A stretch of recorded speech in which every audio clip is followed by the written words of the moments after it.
High friends, welcome to Sulekha's cooking carnival. আজ আমি তোমাদের দেখাতে চলেছি স্টাফ কুলচার রেসিপি।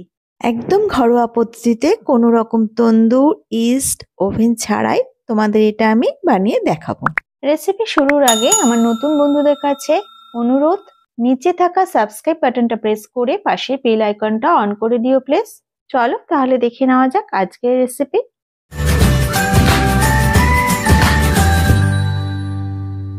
স্টাফ কুলচা বানানোর জন্য আমি নিয়েছি 3 কাপ ময়দা, তারপর দিলাম মেল্টেড বাটার, সামান্য নুন, ছোট এক বাটি টক দই, 1 teaspoon baking powder, baking soda. এইবার সব শুকনো উপকরণগুলোকে আমি ভালোভাবে মিশিয়ে নেব। প্রথমেই জল দেব না, এটা এইভাবে একটু সময় নিয়ে আগে মেখে নিতে হবে। তারপর উষ্ণ গরম জল অল্প অল্প করে দিয়ে মাখতে হবে। একেবারে কিন্তু বেশি জল দেবে না, এইভাবে পুরো ময়দাটা মেখে নেবে। দেখো মাখাটা হয়ে গেছে। এবার হাতে সামান্য তেল নিয়ে ভালো করে লাগিয়ে ডোটার গায়ে একটা শুকনো পরিষ্কার সুতির ভেজা কাপড় দিয়ে ঢাকা দিয়ে দিতে হবে। এখন হাতে আমার বেশি সময় নেই, তাই এটা আমি 1 ঘন্টার মতো মেখে রাখবো। তোমরা যদি পারো আগের দিন রাত্রে মেখে রাখলে খুব ভালো হয়। এবার কুলচা স্টাফিংটা রেডি করে নেব। আমি এখানে 3টে সেদ্ধ আলুকে ম্যাশ করে নিয়েছি। প্রথমে দিয়ে দিলাম স্বাদ অনুযায়ী নুন, আদা কুচি, ভাজা জিরের গুঁড়ো, হাফ ডাস্ট গোলমরিচ গুঁড়ো, গরম মশলার গুঁড়ো, কসুরি মেথি, হাফ ডাস্ট ধনে আর ধনেপাতা কুচি। এবার এই সব কিছুকে একসঙ্গে ভালো করে মেখে নেব।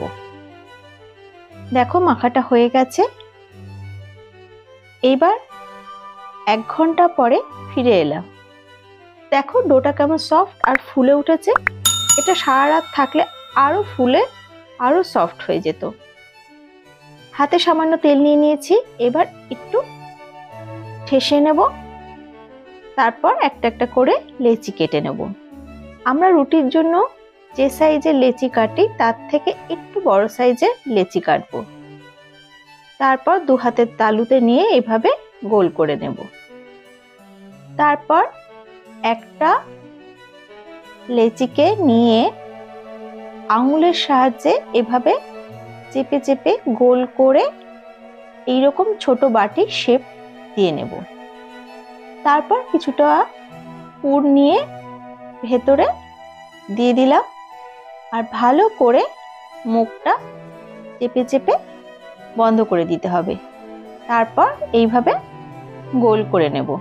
আরো একটা তোমাদের দেখিয়ে দিচ্ছি। দেখো ঠিক এইভাবে একটা একটা করে বানিয়ে আগে রেডি করে নেব। তারপর বেলতে হবে। এবার আস্তে আস্তে এটাকে আমি গোল করব, বেশি চাপ দেব না, তাহলে ভেতরে পুরটা বেরিয়ে যেতে পারে। এই সময় চাইলে তোমরা একটু তেল ইউজ করতে পারো, কিন্তু ময়দা করবে না, তাহলে ময়দার গুঁড়োটা লেগে লেগে থাকবে, সেটা দেখতেও ভালো লাগবে না, খেতেও ভালো লাগবে না। দিয়ে দিলাম এবার এটার উপরে সামান্য কালো জিরে, ধনেপাতা কুচি, সাদা তিল। এইবার হালকা হাতে একটু বেলে নেব, যাতে এগুলো ঝরে পড়ে না যায়, যাতে সবকটা ভালো করে লেগে থাকে। এবার আস্তে করে হাতে তুলে উল্টো পিঠে একটু জল লাগিয়ে তাওয়াতে দিয়ে দিলাম।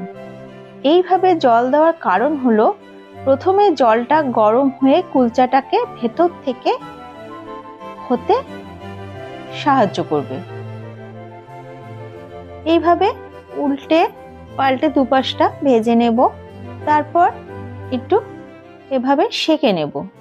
এইবার মেল্টেড বাটার ব্রাশ করে নিলেই একদম রেডি হয়ে যাবে আমার আজকের রেসিপি স্টাফ কুলচা। তো কেমন লাগলো বন্ধুরা আজকের রেসিপি? যদি ভালো লাগে অবশ্যই লাইক, কমেন্ট আর শেয়ার করো প্লিজ। যে নতুন বন্ধুরা আমার ভিডিওটা দেখছো তাদের সবার কাছে আমার অনুরোধ, নিচে থাকা সাবস্ক্রাইব বাটনটা প্রেস করে পাশে বেল আইকনটা অন করে দিও। আজ তাহলে এ পর্যন্ত, আবার চলে আসবো নতুন কোনো রেসিপি নিয়ে। টাটা।